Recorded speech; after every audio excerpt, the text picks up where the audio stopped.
So ito mga ka-farmers yung epekto ng Omega at Yara Winner at saka Yara Nitrabor sa aking talungan na 2 beses pa lang na in-applyan.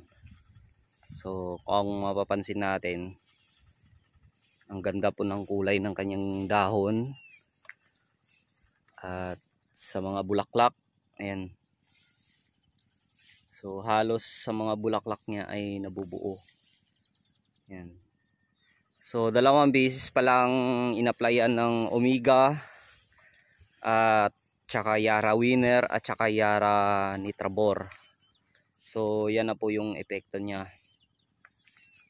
Yan mga ka-farmers. Yan yung kanyang mga bulaklak. Ayan. You know, sobrang dami. Yan.